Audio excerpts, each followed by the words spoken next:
update na balita ngayong tanghali. Big time oil price hike ipatutupad ng mga kumpanya ng langis bukas.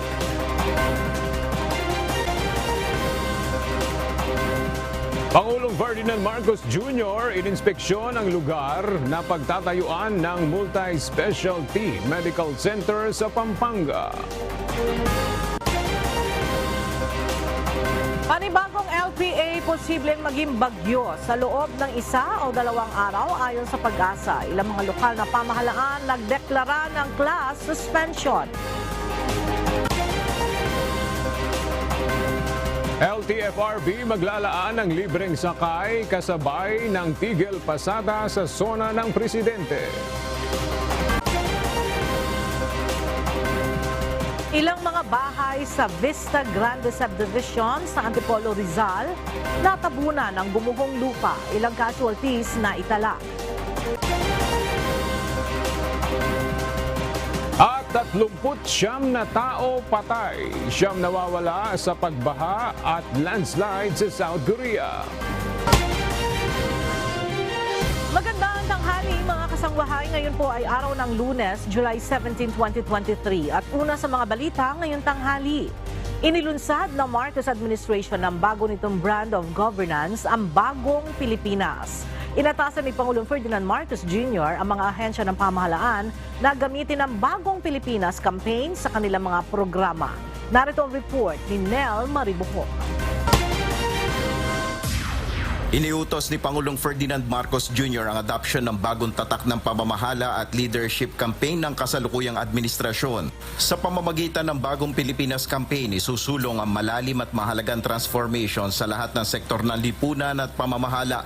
Sa ilalim ng Memorandum Circular na inilabas ng Malacanang, ang lahat ng ahensya ng pamahalaan, government-owned or controlled corporations o GOCCs, state universities at colleges ay inaatasang i-adapt ang Bagong Pilipinas campaign sa kanilang mga programa, mga aktibidad at mga proyekto. Ang kampanyang ito ang magiging tema ng Marcos administration. Inaprubahan rin ni Pangulong Marcos ang logo ng Bagong Pilipinas na siyang magiging bahagi ng communications strategy ng Administrasyong Marcos.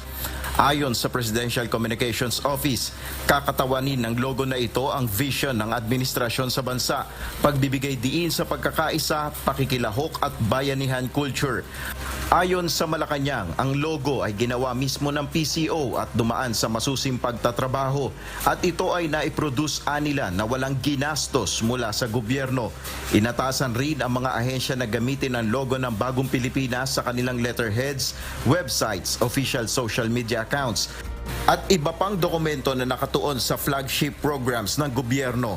Nel Maribuhok, UNTV News and Rescue. Diyos ang aming sandigan, serbisyo publiko ang aming pinahalagahan. Nasa Clark Freeport Zone sa Pampanga si Pangulong Ferdinand Marcos Jr. upang inspeksyonin ang pagtatayuan ng Multi-Specialty Medical Center. Ito ang isa sa mga ipinangako ni Pangulong Marcos sa kanyang panunumpa noong nakaraang taon. Mula sa Clark, Pampanga, alamin natin ang latest kay Nel Maribuhok live. Nel, ano itong itatayong specialty hospital at sino-sino yung malaking makikinabang dito? Yes, Aga, ang itatayong Clark Multi-Specialty Medical Center ay planong gawing world-class medical facility na may state-of-the-art equipment. Ang ospital na ito ay magbibigay ng specialized care sa pediatric, renal, cardiovascular at oncology. Ngayong umaga, in-inspeksyon ni Pangulong Ferdinand Marcos Jr. ang pagtatayuan ng Specialty Medical Center sa 5.7 hectares sa Clark Freeport Zone.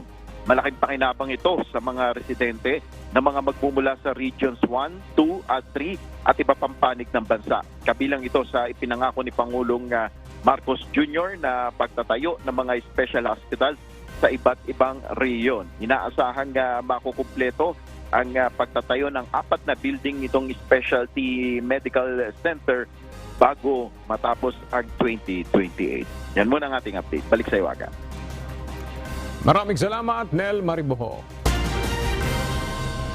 Muling magsasagawa ngayong araw ng interagency meeting ang House of Representatives para isapinal ang ilan pang mga paghahanda para sa nalalapit na ikalawang State of the Nation address ni Pangulong Ferdinand Marcos Jr. sa July 24.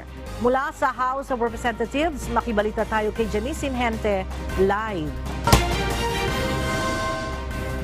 Janice, ano na ba ang mga development dito sa paghahanda para sa SONA ng Pangulo? Yes, Ella, ayon kay House of Representatives Secretary General Reginald Velasco, nasa 70 to 80% na sila sa kanilang paghahanda para sa nalalapit na second State of the Nation address ni Pangulong Ferdinand Marcos Jr. Ngayon nga ay magkakaroon ng interagency meeting ang HOR kasama ang ilang representante ng Senado at Office of the President kasama ang Presidential Security Group para plansyahin ang magiging takbo ng SONA sa July 24. Kasama rin sa mga pag-uusapan sa pagpupulong ang mga mapipiling kakanta ng lupang hinirang sa araw ng SONA at ang mangunguna sa panalangin sa SONA. Ayon kay Velasco, maiilan na silang personalidad na nakalatag para rito at kailangan muna itong pagkasunduan sa counterpart nito sa Senado at Office of the President. Samantala, Ella, sa ngayon wala pang pinal na detalyeng ibinigay si Velasco kung sino ang magiging direktor sa ikalawang SONA ni PBBM. Pero una na nito, sinabi na nakikipag-ugnayan na sila sa Presidential Secretary at kung si Presidential Advisor on Creative Communication Paul Soriano pa rin ang mag-handle sa takbo ng programa sa SONA. Sa ngayon, tuloy-tuloy ang mga paglilinis at pagsasaayos dito sa mismong plenary ng House, lalo't inaasahan nga na 100% ang physical attendance ng mga dadalo sa SONA ni PBBM ngayong maluwag na ang COVID-19 restrictions sa bansa. Kanina rin ay nagsagawa ng walkthrough ang tauhan ng Philippine National Police o PNP sa batasang pambansa para naman sa magiging seguridad sa SONA. Yan muna ang latest. Balik sa iyo, Ella. Alright, maraming salamat, Janice Inhente, live na nagulat mula sa House of Representatives. Ilulunsad na ng Department of Social Welfare and Development o DSWD ang pilot implementation ng food stamp program sa Tondo, Manila. Lain ng programa na matugunan ang kagutuman sa bansa at matulungan ang mga mahihirap na pamilyang Pilipino. Narito ang report ni Bernadette Tinoy. Sisimulan na ng Department of Social Welfare and Development o DSWD ang pilot run ng food stamp program sa Tondo, Maynila bukas July 18.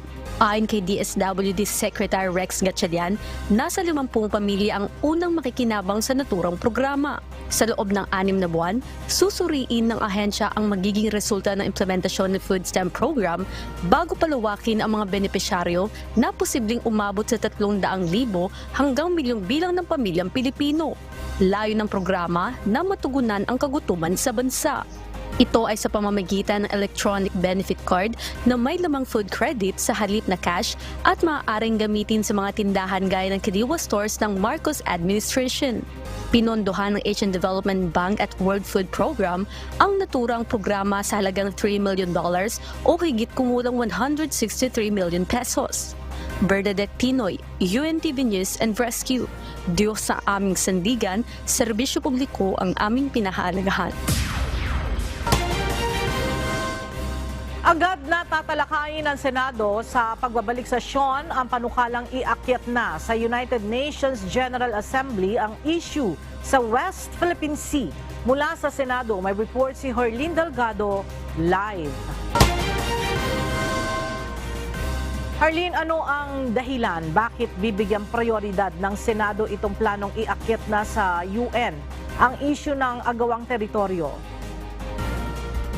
Suportado nga ng liderato ng Senados ang resolusyon ni Senate Deputy Minority Leader Risa Hontiveros na dapat nang dalhin sa United Nations General Assembly o UNGA ang anilay patuloy na panghihimasok ng China sa West Philippine Sea.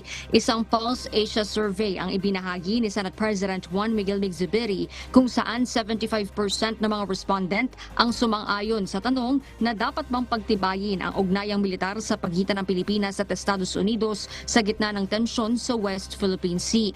14% naman ang hindi pumabor, 2% ang nagsabing walang sapat na kaalaman sa issue para magbigay ng opinyon, habang 8% ang hindi makapagsabi. Para kay Senator Zubiri, nangangahulugan lamang ito na nagagalit na ang taong bayan at sawang-sawa na anya sa pagpasok ng China sa bansa. Kaya sang-ayon siya na dalhin na sa UNGA ang paulit-ulit na panghihimasok ng China sa West Philippine Sea at hindi pagtalimas sa 2016 arbitral ruling. Dagdag ng senador, agad natatalakayin ang resolusyon sa pagbabalik sesyon sa susunod na linggo. Kumpiyansa si Senator Zubiri na makakakuha ng boto ng mayorya ang naturang resolusyon. At yan muna ang update mula rito sa Senado. Balik sa iyo, Ella. Maraming salamat, Harleen Delgado. Naaresto ng PNP Criminal Investigation and Detection Group ang dalawa pang suspect sa Salilig hazing. Sa inilabas na pahayag ng PNP-CIDG, ang dalawa ay nahuli sa bisa ng inilabas na arrest warrant ng mga otoridad. At para sa detalye, may report si Lea Ilagan live.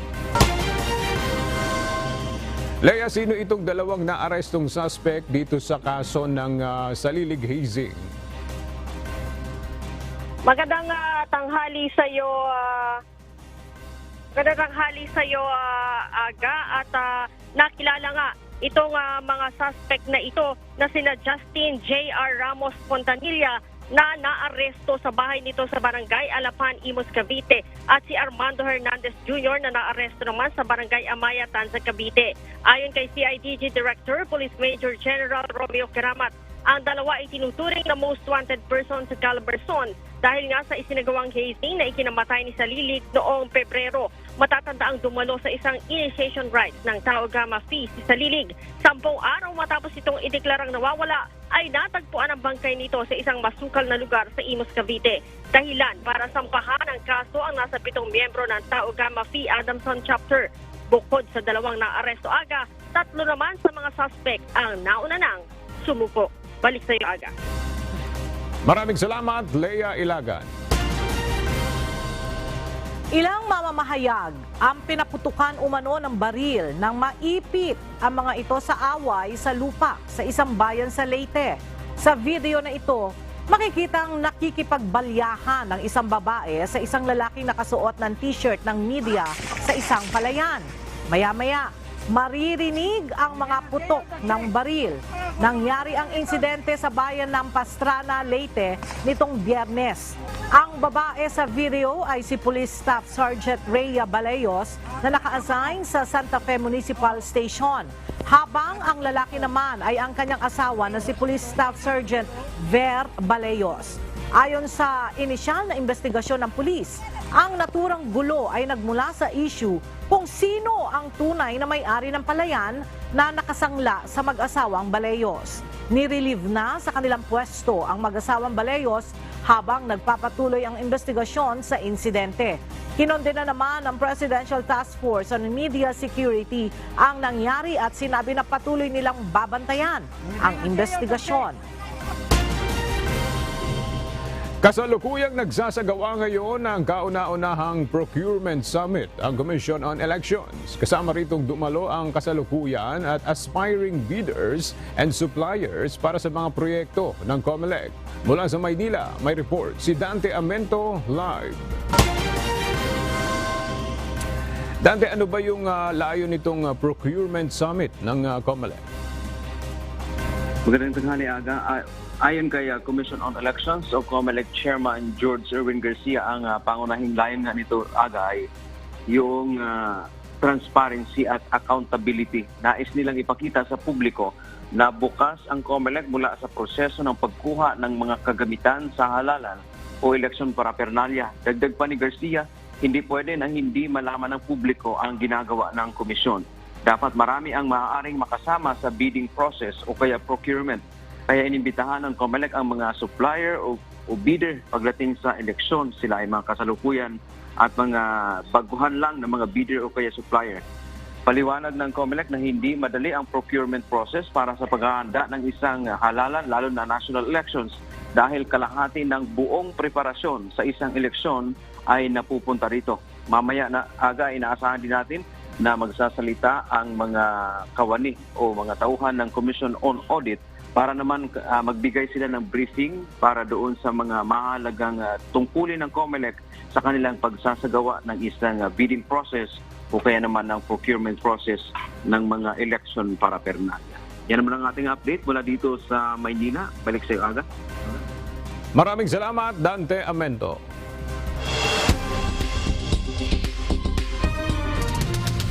Roundup Balita.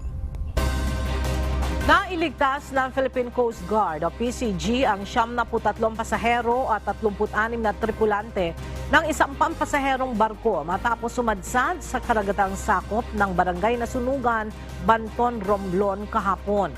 Sa ulat ng PCG District Southern Tagalog, patungo sana sa San Agustin Port sa Tablas, Romblon, ang nasabing barko mula Lucena Port sa Lucena City, Quezon nang mangyari ang insidente.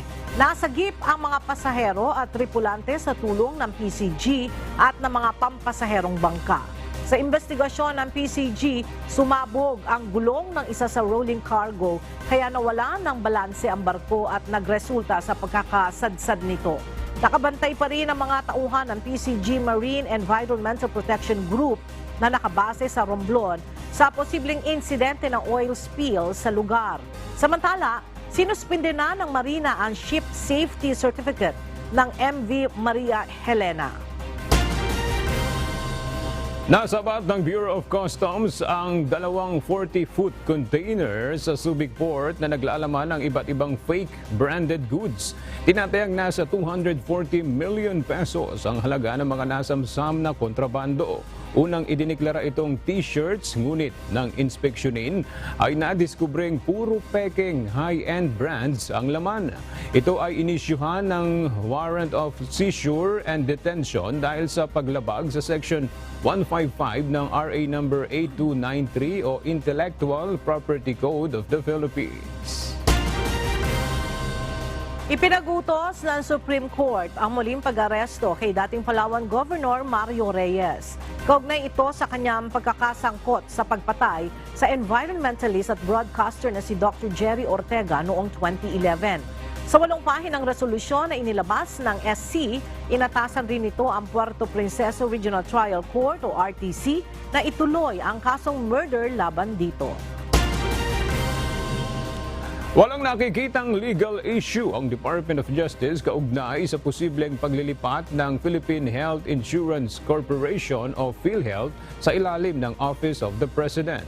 Ayon sa DOJ, base sa batas, may kapangyarihan o nasa kontrol ng presidente ang pagsasaayos ng executive departments, bureaus, and iba pang mga opisina ng gobyerno. Kasama na rin dito ang reorganization ng Office of the President, maging ang mandato ng mga opisyal na nakatalaga dito. Isang low-pressure area na naman ang binabantayan ng Pag-asa. Kaninang alas 3 ng umaga ay napataan ito sa layong 1,070 kilometers sa silangan ng northeastern ng Mindanao. Ayon sa Pag-asa, posibleng ngayong araw ay pumasok na ito sa Philippine Area of Responsibility. Sa loob ng 1 o 2 araw naman ay posible rin itong maging bagyo at bibigyan ng lokal na pangalang Egay. Posible itong maglandfall sa Luzon o kaya naman ay lumihis patungong Japan sa mga susunod na araw. Samantala, ang bagyong Dodong naman ay nasa labas na ng Philippine Area of Responsibility at wala na itong direktang epekto sa Pilipinas. Ang habagat ngayon ay magpapaulan sa malaking bahagi ng bansa. Base sa forecast ng Pag-asa, ang Zambales, Bataan at Occidental Mindoro ay makararanas ng pagbugso-bugsong mga pag-ulan. May kalat-kalat din ng mga pag-ulan sa Metro Manila, Calabarzon, Ilocos Region, Cordillera Administrative Region, nalalabing bahagi ng Mimaropa, nalalabing bahagi ng Central Luzon at Western Visayas. Ang nalalabing bahagi naman ng bansa ay makararanas ng papulupulong pag-ulan, pagkidlat at pagkulog. Nagdeklara ng class suspension ng ilang mga lokal na pamahalaan bunsod ng masamang lagay ng panahon. Kabilang sa mga nag-anunsyo ng suspensyon ng klase ang Manawag, Pangasinan mula preschool hanggang senior high school level sa lahat ng public at private schools. Gayun din ang lahat ng antas sa Baliwag, Bulacan, Angeles City, Pampanga at Iloilo City. Suspendido rin ang physical classes ng University of the East, Manila at Caloocan Campus ngayong araw. Gayun din ang kolehiyo ng Subic, Eastwoods Professional College of Science and Technology sa Balanga, Bataan at ang Akademya de Santiago sa Tarlac. Pansamantalang sinuspindi ng Maynilad ang water service interruption sa mga consumer nito sa ilang lugar sa Metro Manila. Kabilang na sa ilang bahagi ng Caloocan, Malabon, Maynila, Valenzuela, Navotas at Quezon City.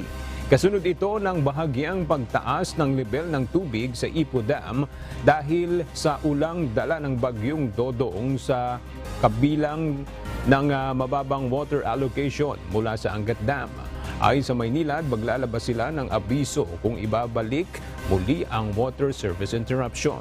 Sa kabila nito, nanawagan ang Maynilad sa consumers nito na magtipid sa paggamit ng tubig upang mapalawig pa ang supply.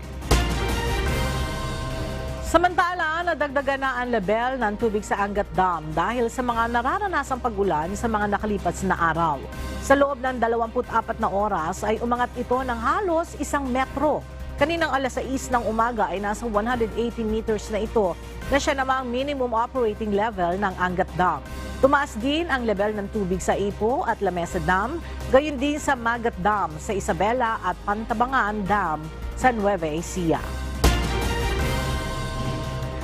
Nakahandang magbigay ng libreng sakay ang Land Transportation Franchising and Regulatory Board o LTFRB sa mga pasaherong maaapektuhan ng isasagawang tigil pasada sa July 24 hanggang July 26. Ngayong araw magkakaroon ng consultation ang Department of Transportation at LTFRB sa iba pang transport groups hinggil sa planong PUB modernization. Mula sa Quezon City, alamin natin ang detalye kay JP Nunez live.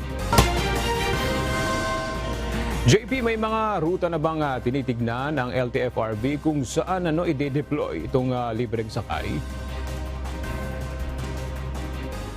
Aga, ayon nga sa Land Transportation Franchising and Regulatory Board o LTFRB, may mga identified na silang ruta dito sa National Capital Region na dapat mapunuan kapag natuloy itong transport strike o tigil pasada.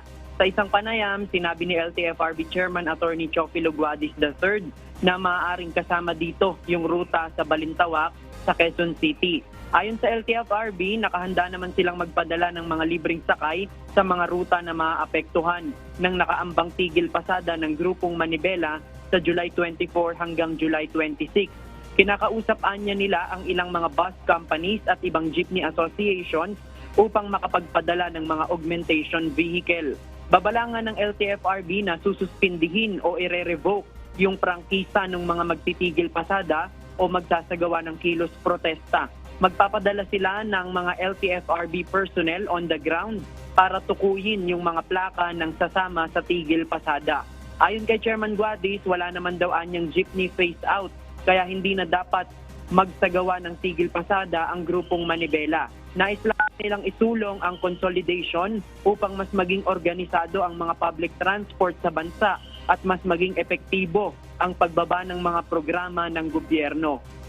Nauna nang inihayag ng grupong Manibela na desidido pa rin silang ituloy ang 3 araw na tigil pasada sa kabila nga ng banta ng LTFRB. Samantala, ngayong araw ay nakatakda namang makipagpulong ang Department of Transportation at LTFRB sa mga bus operators ngayong tanghali dito sa opisina ng Land Transportation Office. At inaasahan nga natin na maaaring matalakay dito ay yung paghahanda para sa transport strike at iba pang may kinalaman sa modernisasyon. Yan muna ang ating latest live mula dito sa Quezon City. Balik sa iyo, Aga. Okay, maraming salamat, JP Nunez. Bad news para sa mga motorista. Magkakaroon ng big-time oil price hike ang mga kumpanya ng langis bukas, araw ng Martes, July 18.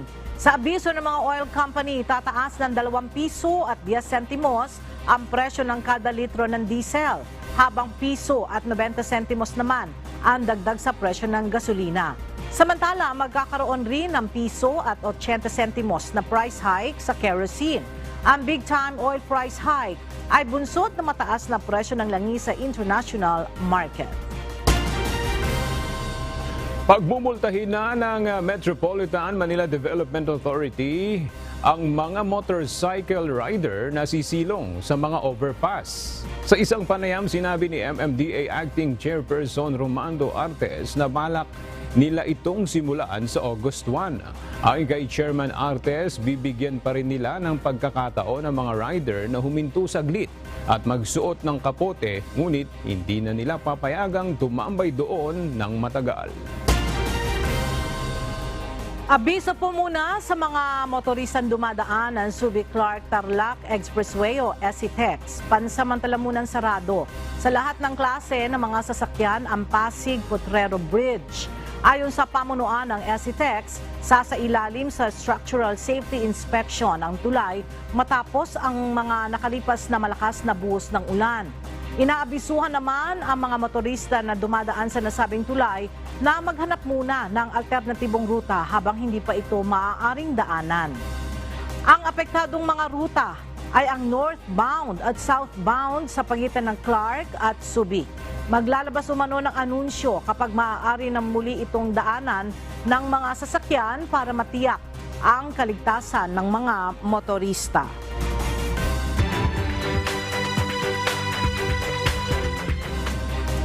Hanggang 3 araw na lamang ang itatagal ng natitirang pondo ng pamahalaang panlalawigan ng Albay para sa mga evacuee na apektado ng pag-aalburuto ng Bulkang Mayon. Ayon sa Albay Public Safety and Emergency Office o APSEMO, umabot na sa mahigit 25.8 million pesos ang nagastos ng pamahalaang panlalawigan mula sa kanilang Quick Response Fund simula na mag-alburuto ang bulkan nitong Hunyo. Mula sa Daraga Albay, makibalita tayo kay Jerry Galicia live. Jerry, nasa magkano pa ang natitirang pondo para tugunan ang pangangailangan ng mga evacuee sa Albay? Yes, Ella, ayon sa kay APSEMO Officer Cedric Daep, nasa 4.18 million pa ang natitirang pondo o budget ng pamahalang probinsya ng Albay para tugunan itong mga pangangailangan ng mga evacuee na nasa evacuation center dito sa Albay. Ella, ayon naman sa nitong Sabado, July 15, nakapagtala ng 2,989 toneladang sulfur dioxide ang binuga ng Bulkang Mayon batay sa patuloy na monitoring ng PBOX o Philippine Institute of Volcanology and Seismology. Pinakamataas na ito sa mula ng mag-alburuto ang Bulkang Mayon noong buwan ng Hunyo. Gayunman, ayon kay Mayon Volcano Observatory Science Research Specialist Devora Fernandez, wala pa naman direktang epekto ang asupre o sulfur dioxide na binubuga ng Bulkang Mayon dito sa Albay. So, nung pong July 15 ay nakapagtala tayo ng SO2 flux na umabot sa 2,989 tons per day.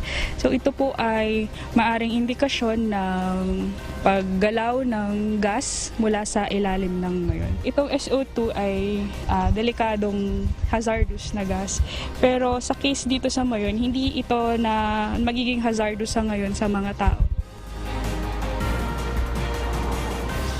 Ela, tinangay ng hangin o pinagpad sa mga lugar ng Santo Domingo at Tabaco City na nasa northeast ng Bulkang Mayon ang asupre. Gumagamit naman ang UV coloration spectrometer ang PBOX upang ma-record ang sulfur dioxide emission na tinatangay ng hangin mula sa bulkan. Samantala, sa 24-hour monitoring ng Mayon Volcano Observatory kahapon, July 16, nakapagtala ng 184 volcanic earthquakes, 238 rockfall events, 3 dome collapse, pyroclastic density current o ozone. 1,689 toneladang sulfur dioxide naman ang nilabas ng bulkan at hindi naman mamonitor ang taas ng plume o pagsingaw ng Bulkang Mayon bunsod ng ilang araw na natatakpan ng ulap na dala ng sama ng panahon. Yan muna ang balita mula dito sa Albay. Balik sa iyo, Ella. Jerry, nabanggit mo na 3 araw na lamang yung pondo na nalalabig na ano. Meron na ba silang naisip para makakuha naman ng ibang pondo para doon sa mga evacuee, lalo na pwede naman nilang takbuhan ang national government? Yes, Ella, ayon kay APSEMO Officer Cedric Daef, iniintay nila yung kung magdi-deplete na yung kanilang financial status ay magpapasa sila ng certificate of depletion dun sa national government para makahingi nga ng tulong para dito sa mga apektadong residente na nandito sa mga evacuation center. Ella. Alright, maraming salamat, Jerry Galicia. Binuksan ngayong araw sa probinsya ng Camarines Norte ang pambansang pabahay para sa Pilipino o 4PH program ng pamahalaan. 2 lugar sa lalawigan ang unang pagtatayuan ng housing project ng gobyerno. Mula sa Daet, Camarines Norte, makibalita tayo kay Brian Baldaraje live. Brian, sino-sino ang magiging benepisyaryo ng binuksang pabahay dyan sa Camarines Norte? Yes, Ella, unang makikinabang sa nasabing pabahay ay ang mga empleyado ng gobyerno, kabilang na ang mga empleyado ng provincial government, maging ang mga teacher at mga pulis dito sa probinsya. Ella, pinakamababang hulog ng isang benepisyaryo sa nasabing pabahay ay aabutin lamang ng 1,800 kada buwan. Kanina isinagawa ang groundbreaking ceremony ng pambansang pabahay para sa Pilipino o 4PH program ng pamahalaan. Pinangunahan mismo ito, Ella, ni Secretary Jerry Alcuzar ng Department of Human Settlement and Urban Development kasama ang mga opisyal ng lalawigan. Unang magtatayo ng 4-story building sa Barangay Mati sa bayan ng Vinsons kung saan 12 units ng bahay kada floor ang ilalagay. 4-story building din, Ella, ang itatayo sa Barangay San Roque sa bayan naman ng Mercedes. Ayon sa gobernador ng lalawigan na si Governor Dong Padilla, malaking tulong ang pag-uumpisa ng nasabing pabahay para solusyonan ang problema sa mga informal settlers sa probinsya. 85% kasi, Ella, sa mga residente sa lalawigan ay walang sariling bahay. Ang 4PH program ay flagship program ng BBM administration sa pangunguna ng Department of Human Settlement and Urban Development o DHSUD. Mamayang alas 2 ng hapon, Ella, ay magkakaroon din ng groundbreaking ceremony sa bayan naman ng San Roque. Dito pa rin yan sa Camarines Norte. Yan ang latest live mula dito sa Cam Norte. Balik sa inyo, Ella. Alright, maraming salamat, Brian Baldaraje. Umabot na sa 3 bayan sa Taal, Batangas ang apektada ng fish kill. Payo ng Bureau of Fisheries and Aquatic Resources o BFAR sa mga may-ari ng palaisdaan na i-harvest na ang kanilang mga alagang isda upang maisalba pa ang mga ito. Para sa detalye ng balitang yan, ihahatid sa atin ni Aris Silvestre live. Aris, ano-anong bayan ang apektado na ng fish kill at ano ang sanhi? Bakit may namamatay ngayon ng mga isda sa Taal Lake? Ella, ayon sa Bureau of Fisheries and Aquatic Resources o BFAR, ang mga bayan ng Talisay, Agoncillo at Laurel ang mga lugar na nakakaktaan ng naglulutangang patay ng mga isda sa Taal Lake. Huwebes noong nakaraang linggo nang unang makita ang mga lumulutang na bango sa bayan ng Talisay.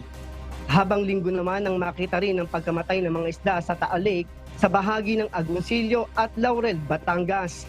Batay sa pinakabagong resulta na isinagawang pagsusuri ng Bureau of Fisheries and Aquatic Resources o BFAR sa kalidad ng tubig sa lawa ng Taal ang sanhi ng pagkamatay ng mga isda. Umabot sa 300 metriko tonelada na ang mga namatay na isda sa bayan ng Talisay, 11 metric tons naman sa Laurel, habang umabot naman sa 32 metric tons sa bayan ng Agoncillo. Sa isinagawang water sampling ng BFAR, umabot lamang sa 0.92 hanggang 3.37 parts per million o ppm ang level na dissolved oxygen na dapat ay mataas na nasa 5 ppm upang maging ligtas ang mga isda sa lawa. Base po sa aming pagkandak ng water quality analysis, nakita po na mababa yung dissolved oxygen. No? So, ito ay kalimitan nangyayari pag ganito pong panahon na yung mainit tapos biglang buhos naman ng ulan. So nagkakaroon ng pagbaba ng level ng dissolved oxygen na siya namang naging sanhi ng pagkamatay ng mga isda natin doon sa mga cages. Paalaala ngayon ng BFAR sa mga fish cage operator sa lawan ng Taal na mas paigtingin ang pagmamatsyag sa kanilang alagang isda at mag-harvest na ng malalaking isda o marketable stock upang wag masayang. Advice naman natin sa ating mga operators palagi pag may mga ganitong panahon ay i-harvest na yung mga harvestable size habang hindi pa bumabalik sa normal na level yung dissolved oxygen. At medyo i-control din muna yung pagkain kasi nga medyo mababa and para hindi lalong ma-stress yung mga alagang isda. Samantala, Ella, patuloy pa rin ang pagbabaon sa mga patay na isda sa Taal Volcano Island upang hindi magdulot ng masangsang na amoy sa mga residente. Ayon pa sa BIPAR, hindi pa naman apektado ang produksyon ng bangus at tilapia sa mga pamilihan at nananatiling ligtas kainin ang mga isdang nahuhuli sa Taal Lake dahil hindi naman chemical ang dahilan ng fish kill. Sa ngayon, Ella, wala nang naitatala na namamatay na isda sa lawa ng Taal at maglalabas naman ng advisory ang BIPAR para sa magiging update ng kalidad ng tubig sa Taal Lake. At yan muna ang ating latest. Balik sa iyo, Ella. Maraming salamat, Ari Silvestre. Isa ang kumpirmadong nasawi at 53 individual ang nasaktan sa pagguho ng lupa sa isang subdivision sa Antipolo City sa kasagsagan ng pag-ulan kagabi. Para sa detalye ng balitang yan, may report si Alan Manansala live. Alan, kumusta ang sitwasyon dyan? Ella, dito sa Antipolo City, tuloy-tuloy ang pagbuhos ng ulan. At Ella, dahilan na rin ito para dumausdos ang malaking bahagi ng lupa dito sa may barangay Santa Cruz, Antipolo City, kung saan pasado alas 7 ng gabi, gumuho ang lupa sa bahaging ito ng Sumulong Highway, Vista Grande, Barangay Santa Cruz, Antipolo City. Bunsod ito, Ella, walang tigil na pag-ulan na nararanasan dito ng mga kababayan natin. Sa ulat ng Antipolo City Disaster Risk Reduction and Management Office, 14 na bahay ang sinira ng landslide na pagmamay-ari ito, Ella, ng 20 pamilya o katumbas ito ng 53 individual. Maliban sa mga apektadong pamilya, Ella, kinumpirma din ng CDRRMO ang pagkasawi ng isang 41 taong gulang na ginang na natrap umano sa kanyang tinitira habang nangyayari ang insidente. Ella, pansamantala ngayon, nasa covered court ng Barangay Hall ng Santa Cruz ang mga apektadong pamilya gamit ang mga modular tent na ipinagkaloob naman ng LGU. At mamaya, Ella, aalamin natin ang kabuuang detalye pa sa mga kalagayan ng mga kababayan nating apektado, maging kung ano ba ang ayudang maaari pang maibigay ng lokal na pamahalaan dito sa 53 individual na naapektado ng insidente. Ella. Alan, may report din ba na meron pa rin nawawala o hindi pa nila natatagpuan na residente dyan? Tuloy-tuloy ang ginagawang operasyon ng CDRMO. Gayon din ang katulong ang PNP, ang ilang mga rescue groups para sa paghahanap pa at pagkukumpirma kung meron pang mga nawawala at hahanapin pang mga residente na naapektuhan nitong pagguho ng lupa dito sa Antipolo City. Ella. Alright, maraming salamat, Alan Manansala.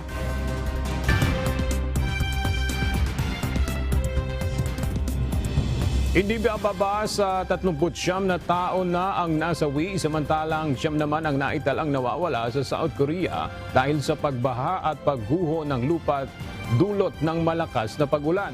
Kabilang sa mga naiulat na nasawi ang 13 taong natrap sa isang tunnel dahil sa baha sa bayan ng Osong North Chungcheong Province.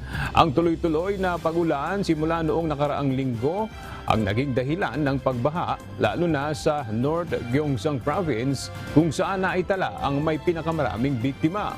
Agad namang nailikas ang nasa 9,000 tao mula sa 14 na syudad at probinsya. Ilang bahay din ang napinsala dahil sa landslide. Nananawagan si President Yoon ng agarang aksyon upang mahanap ang mga nawawala. Tiniyak din ito ang suporta ng pamahalaan para sa mga biktima ng kalamidad. Minerkahan ng isinagawang welga ng libu-libong rallyista laban sa isinusulong na reform bill ng gobyerno ng Israel ang ika-28 linggo nito noong Sabado, July 15. Tiniyak ng mga ito na magriresulta ng ilang araw na pagkagambala sa normal na aktibidad ng bansa ang tuloy-tuloy na isinasagawang rally sa mga lansangang Tel Aviv at iba pang mga lungsod sa Israel. Narito ang ulat ni Axis Salem.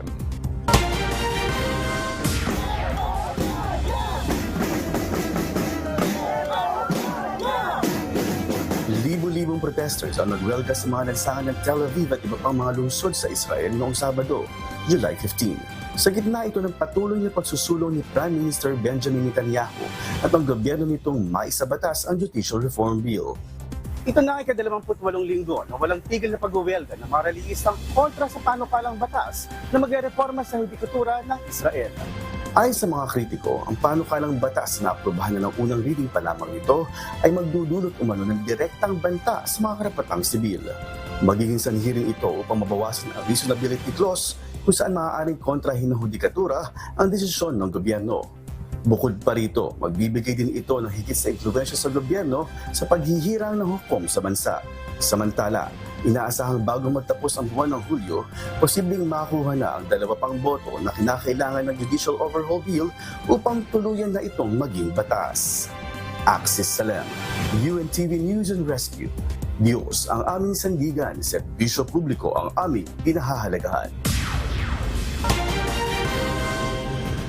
Nagsagawa ng joint drills ang Japan, South Korea at Estados Unidos. Kasunod ito ng ginawang paglulunsad ng North Korea ng Intercontinental Ballistic Missile o ICBM. Ang detalye sa ulat ni Carmela Marinda.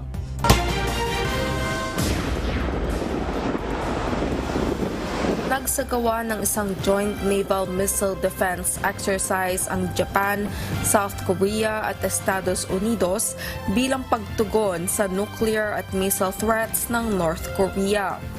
Ilang araw ito matapos na maglunsad ng isang intercontinental ballistic missile ang Pyongyang. Isinagawa ang pagsasanay sa international waters sa pagitan ng South Korea at Japan araw ng Linggo, July 16.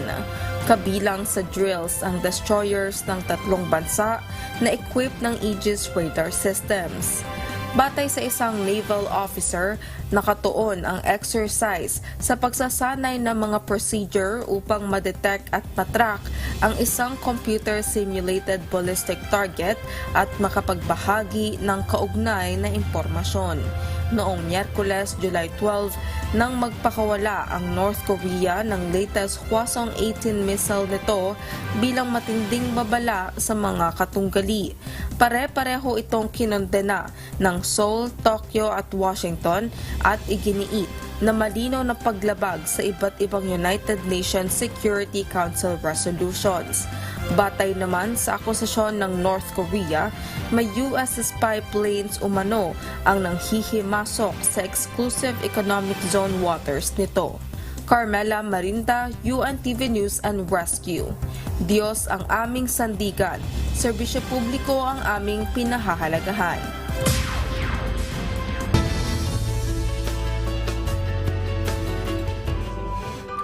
Sa muling pagdiriwang ng kapistahan sa Diyos ng Members Church of God International o MCGI, muli nitong ipinamalas ang tunay na kahulugan ng nasabing pagtitipon, pagdamay sa mga ulila, pagpapakain sa mga dukha, at pagbibigay ng medikal na atensyon sa mga may karamdaman ang muling naisakatuparan sa isang makabuluhang okasyon.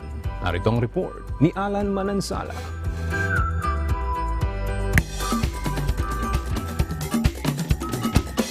Naranasan mo na rin bang makifiesta? Yung tipong kakaibang fiesta? Oo, mayroon yan. Halika't samahan nyo kami at tayo'y makipamista sa Members Church of God International Fiesta ng Diyos Brethren Day sa Apalit, Pampanga.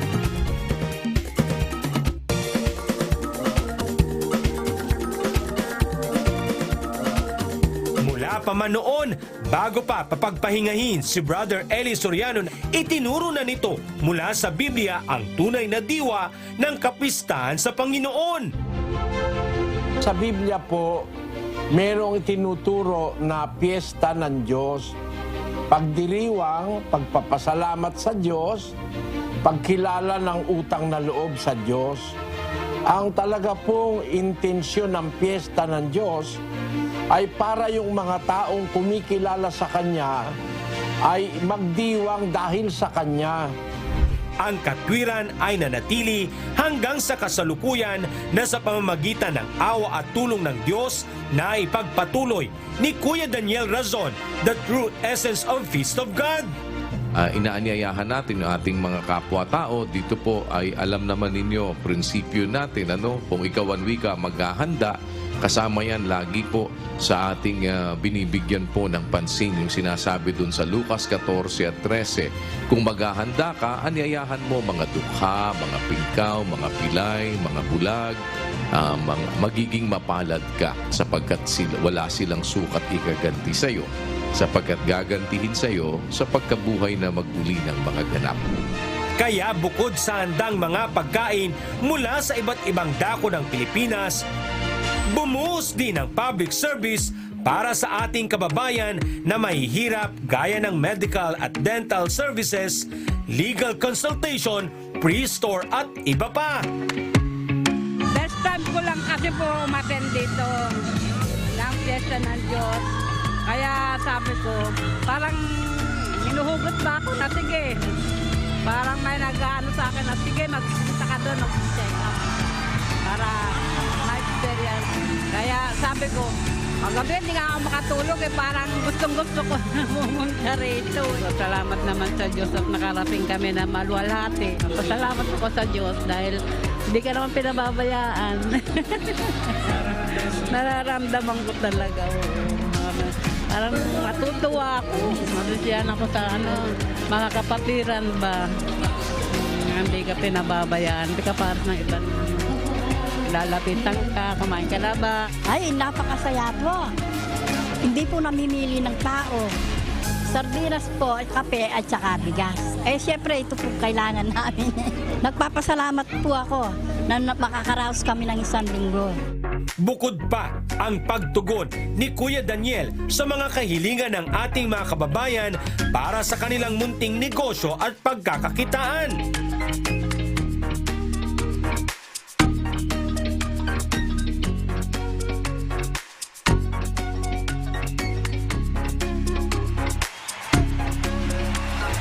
It is truly amazing na sa ganitong uri ng pagtitipon, hindi lamang kainan at inuman na iraraos ang isang pagdiriwang, kundi bagkos naririyan pa rin ang diwa ng pagtutulungan at pagdamay sa kapwa-taong nangangailangan. At sa pagtatapos ng buong araw ng kasiyahan, bit-bit ng bawat isang naging kasalo at kalahok sa isang okasyon para sa Panginoon, ang ngiti at galak sa mga puso na ang tunay na diwa ng Fiesta ng Diyos ay muling naidaos sa awa at sa tulong ng Panginoon. Masaya po Brad kasi nanalo po kami sa palarong Pinoy po. Nag-enjoy po kami lahat Brad, tas masasarap po yung pagkain dito Brad. Maraming salamat sa Diyos na bukod sa pagpunta namin dito na nakakain kami ng busog talaga, busog na busog, may bring house pa.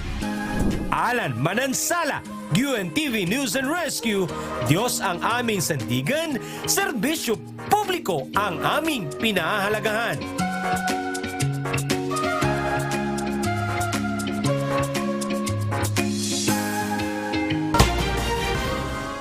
At sa ating pong iiwang mga salita ng Diyos na ating sandigan mula sa Aklat ng Awit, Kapitulo 119, versikulo 34 na nagsasabi, bigyan mo ako ng pagkaunawa at aking iingatan ang iyong kautusan.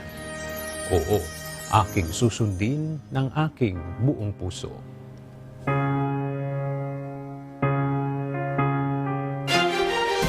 At yan ang mga balita balitang aming tinutukan at inaksyonan dahil sa aming pagbabalita, una ang pagkalinga sa kapwa. UNTV-C News, may balita saan mang panig ng daigdig. At dito sa UNTV, Diyos ang aming sandigan, serbisyo publiko ang aming pinahahalagahan. Magandang tanghali.